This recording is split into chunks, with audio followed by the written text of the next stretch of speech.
the kind introduction, and I want to start by thanking President Macron for hosting the event and, of course, for the lovely dinner last night. During the dinner, President Macron looked at me and asked if I would like to speak, and I said, Mr. President, I'm here for the good company and free wine, but I have to earn my keep today.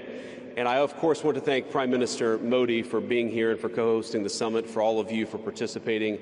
And I'm not here this morning to talk about AI safety, which was the title of the conference a couple of years ago. I'm here to talk about AI opportunity. When conferences like this convene to discuss a cutting-edge technology, oftentimes I think our response is to be too self-conscious, too risk-averse. But never have I encountered a breakthrough in tech that so clearly calls us to do precisely the opposite. Now, our administration, the Trump administration, believes that AI will have countless revolutionary applications in economic innovation, job creation, national security, healthcare, free expression, and beyond. And to restrict its development now will not only unfairly benefit incumbents in the space, it would mean paralyzing one of the most promising technologies we have seen in generations. Now, with that in mind, I'd like to make 4 main points today. Number 1, this administration will ensure that American AI technology continues to be the gold standard worldwide, and we are the partner of choice for others, foreign countries, and certainly businesses as they expand their own use of AI. Number 2, we believe that excessive regulation of the AI sector could kill a transformative industry just as it's taking off, and will make every effort to encourage pro-growth AI policies. And I like to see that deregulatory flavor making its way into a lot of the conversations this conference. Number 3, we feel very strongly that AI must remain free from ideological bias, and that American AI will not be co-opted into a tool for authoritarian censorship.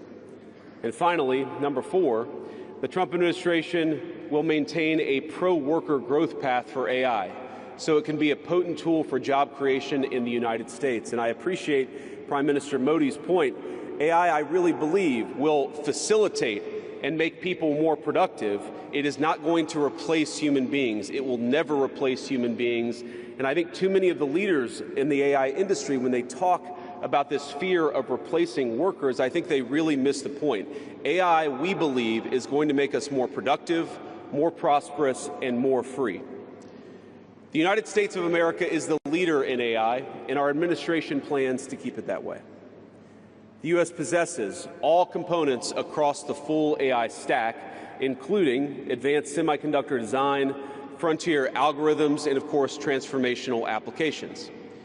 Now, the computing power this stack requires is integral to advancing AI technology. And to safeguard America's advantage, the Trump administration will ensure that the most powerful AI systems are built in the U.S. with American-designed and manufactured chips. Now, just because we're the leader doesn't mean we want to or need to go it alone, of course. And let me be emphatic about this point. America wants to partner with all of you. And we want to embark on the AI revolution before us with a spirit of openness and collaboration. But to create that kind of trust, we need international regulatory regimes that fosters the creation of AI technology rather than strangles it. And we need our European friends in particular to look to this new frontier with optimism rather than trepidation. Now, the development of cutting-edge AI in the U.S. is no accident. By preserving an open regulatory environment, we've encouraged American innovators to experiment and to make unparalleled R&D investments. Of the $700 billion, give or take, that's estimated to be spent on AI in 2028, over half of it will likely be invested in the United States of America. Now, this administration will not be the one to snuff out the startups and the grad students producing some of the most groundbreaking applications of artificial intelligence. Instead, our laws will keep big tech, little tech, and all other developers on a level playing field. Now, with the President's recent executive order on AI, we're developing an AI action plan that avoids an overly precautionary regulatory regime while ensuring that all Americans benefit from the technology and its transformative potential. Now, we invite your countries to work with us and to follow that model if it makes sense for your nations. However, the Trump administration is troubled by reports that some foreign governments are considering tightening the screws on U.S. tech companies with international footprints. Now, America cannot and will not accept that, and we think it's a terrible mistake, not just for the United States of America, but for your own countries. The U.S. innovators of all sizes already know what it's like to deal with onerous international rules. Many of our most productive tech companies are forced to deal with the EU's Digital Services Act and the massive regulations it created about taking down content and policing so-called misinformation. And of course, we want to ensure the internet is a safe place, but it is one thing to prevent a predator from preying on a child on the internet, and it is something quite different to prevent a grown man or woman from accessing an opinion that the government thinks is misinformation. Meanwhile, for smaller firms, navigating the GDPR means paying endless legal compliance costs or otherwise risking massive fines. Now, for some, the easiest way to avoid the dilemma has been to simply block EU users in the first place. Is this really the future that we want? Ladies and gentlemen, I think the answer for all of us should be no. Now, there's no issue where we worry about more than regulation when it comes to energy. And again, I appreciated the comments of so many at the conference because they recognize that we stand now at the frontier of an AI industry that is hungry for reliable power and high-quality semiconductors. Yet too many of our friends are deindustrializing on the one hand and chasing reliable power out of their nations and off their grids with the other. The AI future is not going to be won by hand-wringing about safety. It will be won by building, from reliable power plants to the manufacturing facilities that can produce the chips of the future. Now, at a personal level, what excites me most about AI is that it is grounded in the real and the physical economy.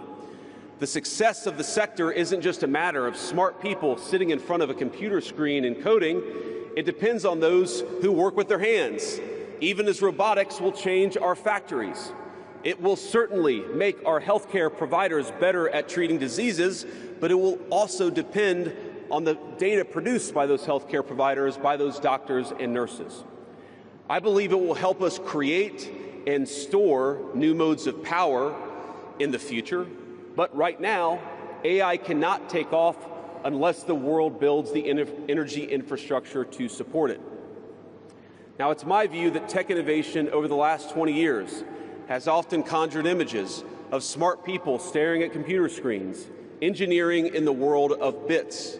But the AI economy will primarily depend on and transform the world of atoms.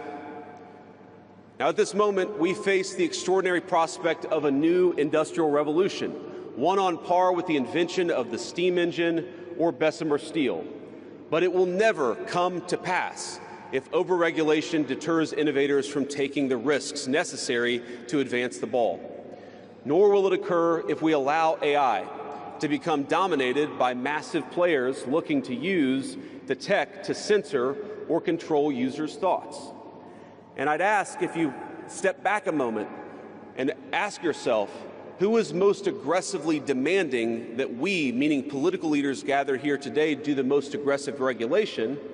It is very often the people who already have an incumbent advantage in the market. And when a massive incumbent comes to us asking us for safety regulations, we ought to ask whether that safety regulation is for the benefit of our people or whether it's for the benefit of the incumbent. Now, over the last few years, we've watched as governments, businesses, and nonprofit organizations have advanced unpopular and, I believe, downright ahistorical social agendas through AI.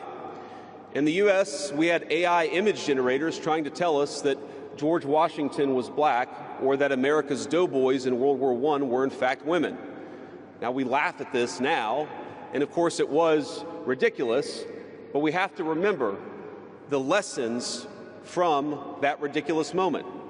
And what we take from it is that the Trump administration will ensure that AI systems developed in America are free from ideological bias and never restrict our citizens' right to free speech.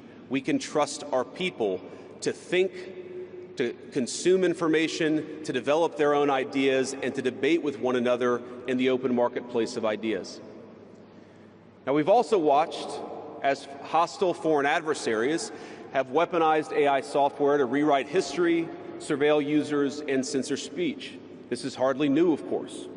As they do with other tech, some authoritarian regimes have stolen and used AI to strengthen their military, intelligence, and surveillance capabilities, capture foreign data, and create propaganda to undermine other nations' national security.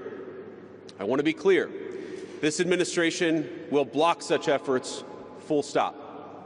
We will safeguard American AI and chip technologies from theft and misuse, work with our allies and partners to strengthen and extend these protections, and close pathways to adversaries attaining AI capabilities that threaten all of our people.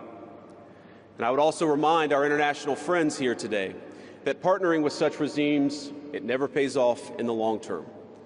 From CCTV to 5G equipment, we're all familiar with cheap tech in the marketplace that's been heavily subsidized and exported by authoritarian regimes. But as I know, and I think some of us in this room have learned from experience, partnering with them means chaining your nation to an authoritarian master that seeks to infiltrate, dig in, and seize your information infrastructure. Should a deal seem too good to be true, just remember the old adage that we learned in Silicon Valley: if you aren't paying for the product, you are the product. Finally, this administration wants to be very clear about one last point. We will always center American workers in our AI policy. We refuse to view AI as a purely disruptive technology that will inevitably automate away our labor force. We believe, and we will fight for policies that ensure that AI is going to make our workers more productive, and we expect that they will reap the rewards with higher wages, better benefits, and safer and more prosperous communities. From law to medicine, manufacturing, the most immediate applications of AI almost all involve supplementing, not replacing, the work being done by Americans. Now, combined with this administration's worker-first approach to immigration, we believe that a U.S. labor force prepared to use AI to its fullest extent will instead attract the attention of businesses that have offshored some of these roles. To accomplish this, the administration will make sure that America has the best trained workforce in the world. Our schools will teach students how to manage, how to supervise, and how to interact with AI-enabled tools as they become more and more a part of our everyday lives. And as AI creates new jobs and industries, our government, businesses, and labor organizations have an obligation to work together to empower the workers, not just of the United States, but all over the country, all over the world. To that end, for all major AI policy decisions coming from the federal government, the Trump administration will guarantee American workers a seat at the table, and we're very proud of that. Now, I've taken up enough of your time, so I'd like to close with just a quick story. This is a beautiful country, President Macron, and I know that you're proud of it and should be. And yesterday, as I was touring Les Invalides with General Gravette with my 3 kids, he was kind enough to show me the sword that belonged to America's dearest international friend from our own revolution, of course, the Marquis de Lafayette. He let me hold the sword, but of course he made me put on the white gloves beforehand. And it got me thinking of this country, France, and of course of my own country, and of the beautiful civilization that we have built together with weapons like that saber. Weapons that are dangerous in the wrong hands, but are incredible tools for liberty and prosperity in the right hands. I couldn't help but think of the conference today. If we choose the wrong approach on other things that could be conceived of as dangerous, things like AI, and choose to hold ourselves back, it will alter not only our GDP or the stock market, but the very future of the project that Lafayette and the American founders set off to create. Now, this doesn't mean, of course, that all concerns about safety go out the window, but focus matters. And we must focus now on the opportunity to catch lightning in a bottle, unleash our most brilliant innovators, and use AI to improve the well-being of our nations and their peoples. With great confidence, I can say it is an opportunity that the Trump administration will not squander. And we hope everyone convened here today feels exactly the same. Thank you, and God bless you all.